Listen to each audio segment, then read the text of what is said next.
Hello, everybody. Hello. Another daily dose of Ditzel vlog we go. Happy holidays.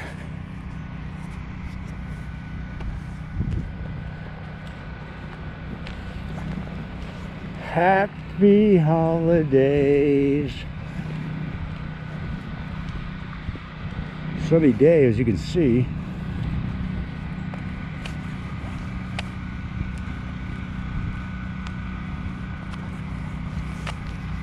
If you want to get into a profitable business, get into road construction,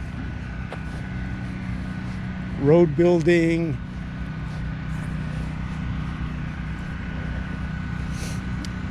They seem to be constantly in demand.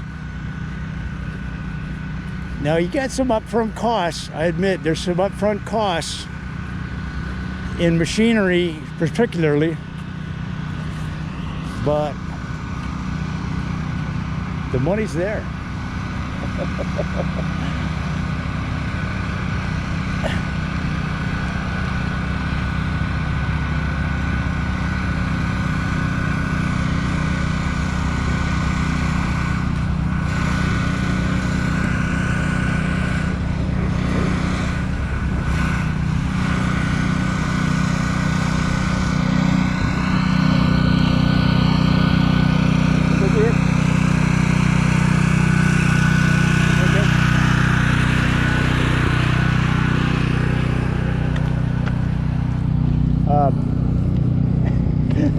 I asked him if it was okay to walk through there. And one guy's like, what? Why wouldn't it be?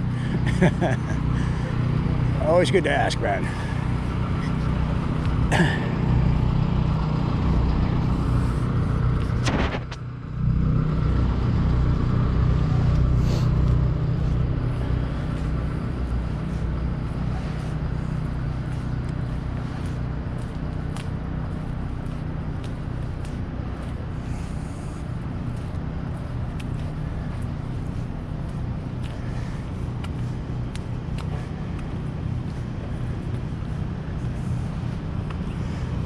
I don't know if this thought necessarily follows that one, but that's the way it goes on the Daily Dose of Ditzel. It's kind of random. And then we're going to do some odd news, so get excited for that. So when I said it always helps to ask, it made me think about, I'll try to connect the thoughts, but it made me think I do that a lot. Like I'll ask, I'll say, do you mind if I, you know, and it's something that is kind of obvious that they wouldn't mind. But I find that it helps to ask. Now, you don't do it all the time, right? You don't. In fact, it can be annoying. I was at my friend's house. I said, do you mind if I get a Coke out of the fridge? And he looked at me like, just get the damn Coke out of the fridge. I mean, you know, there's that's how my friends roll. It's like, what are you? I almost dropped in an F-bomb there. What the heck are you talking about? Just get it. But in daily life, I find that it helps.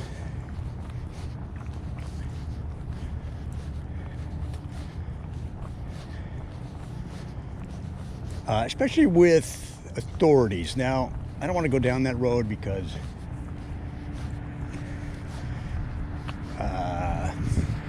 there's a lot of debate right now about authorities, and I understand all that, and I back a lot of that, but I'll say things like, it's in the glove compartment. If they ask for my registration, it's in the glove compartment. Do you mind if I open it and get it up? And sometimes they look at you like, I just asked you for it, of course, you know. But especially in that situation, it helps to ask. Or I'll say it's in my wallet. I have to reach behind me to get my wallet out of my pocket. Do you mind if I do that? It just helps, you know. Well, I don't know. Actually, I don't know how much it helps. I still get tickets.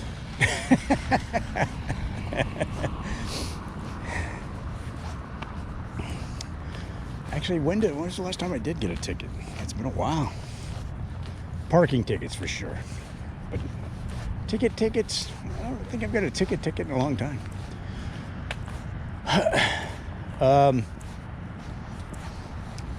So,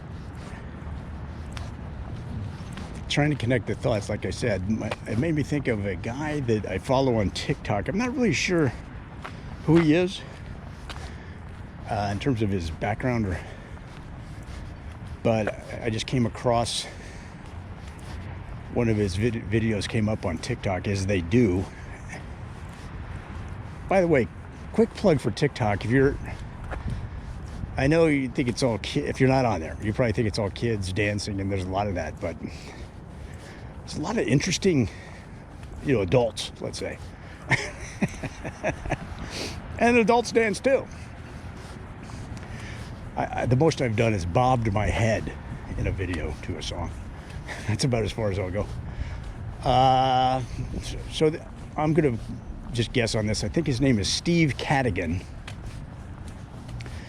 And he said he worked at LinkedIn. And the founder of LinkedIn, Reid Hoffman, was going by his office on his first day. I'm kind of paraphrasing this whole story. And he stopped. Steve stopped Reid Hoffman and said, "Hey, since I caught you here, it's my first day. What advice can you give me on?" I think it was in HR, like human resources. He said, "What can you tell me that I should know about the culture? What can I do to help make the culture better, or continue to grow the culture?" Something along those lines. And Reid, so what kind of culture? Essentially, what kind of culture would you say is here at LinkedIn? Give me the lay of the land. And Reid Hoffman said something along the lines of, "What kind of culture?" He answered the question with a question. He said, "Well, what kind of culture do you want?"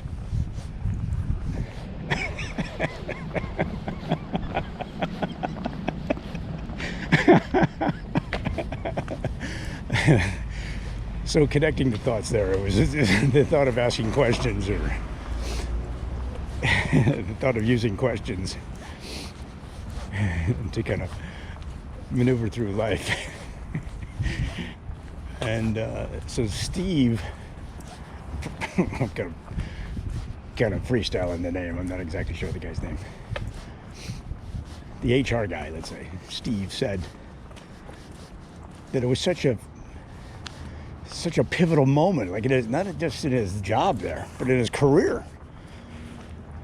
Because he answered, "Well, what culture do I want? I'd want a culture that encourages people, that shows where they went down the wrong path, gives them advice on how to improve, that promotes merit, based on merit, and all these things. And it's positive and forthright culture, based on teamwork and mutual appreciation, etc., etc." Whatever, And Reid Hoffman said, "Interesting." He said, "That's the kind of culture I want too." And he walked away.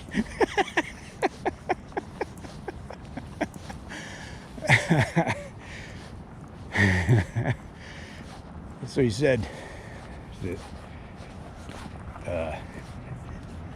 Steve said, there was such a pivotal moment in his career, because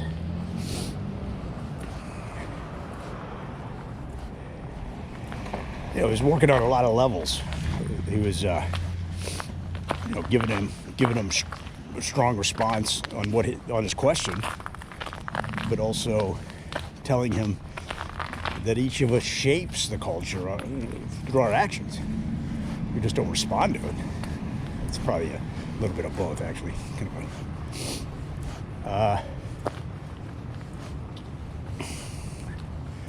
But also that when you're in a role, especially a management role, especially a leadership management role, that's what you do. You lead.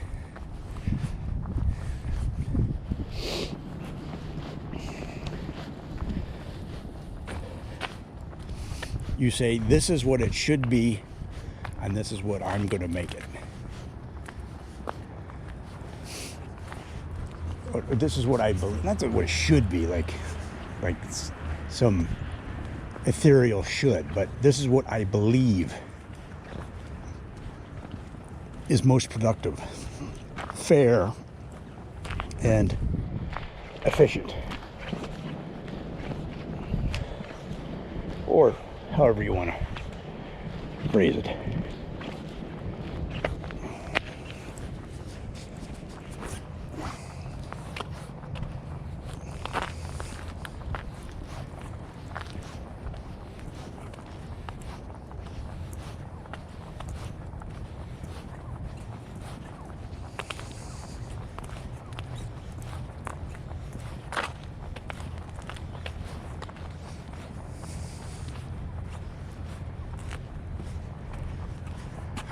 By the way, we're talking about Reid Hoffman. He has a podcast. It's very interesting.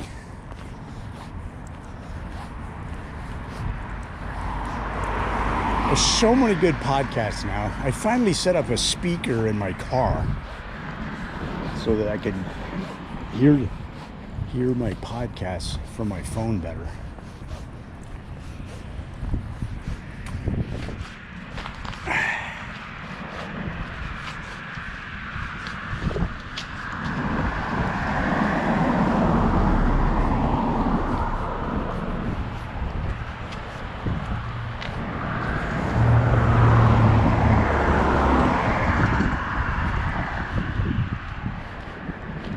It's one that I've had for a while, actually.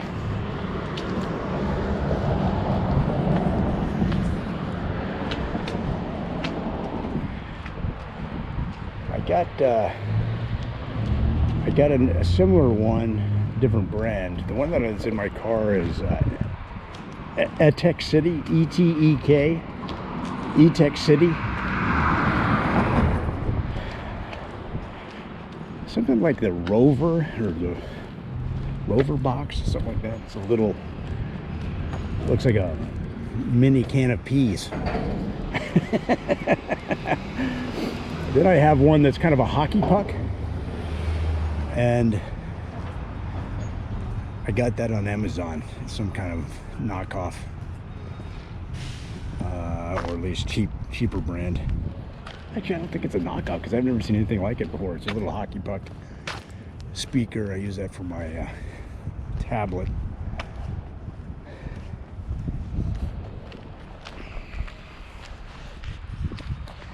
But yeah, Reid Hoffman has a very interesting, if you're interested in startups, tech, business, all those things that interest me, check out Reid Hoffman podcast. Just Google it and it'll come up. Or the place, or the your favorite podcast app.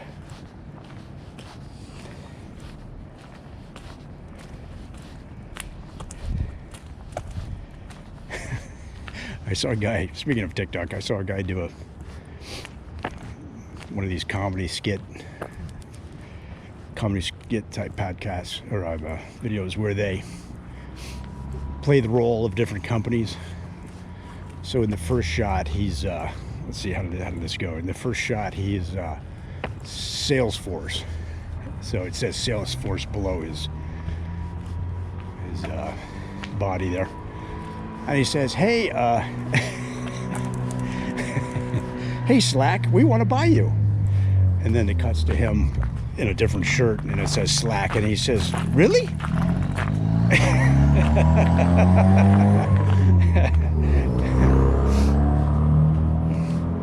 He said, really? Well, right now we're valued at $27 billion. Do you really want to do that? And then he cuts back to the Salesforce guy. And he says, Salesforce guy goes, yeah, we'll give you $15 billion in cash, in straight out cash, whatever. And then we'll give you the rest in a combination of Salesforce stock and et cetera. And he cuts back to the Slack guy. And he goes, well, Microsoft Teams is, let me see, he said something along the lines of, well, aren't you just doing that? Aren't you just doing this as a defensive maneuver against Microsoft, which is growing rapidly with Microsoft Teams? And he cuts back to the Salesforce guy and he goes, well, yeah, of course. And he cuts back to the Slack guy and he goes, well, I mean, it's pretty widely accepted that within 2 years, Microsoft Teams will take over, will surpass us in the teamwork software, market. He goes, well, it's going to be a combination of 27 billion in Salesforce stock and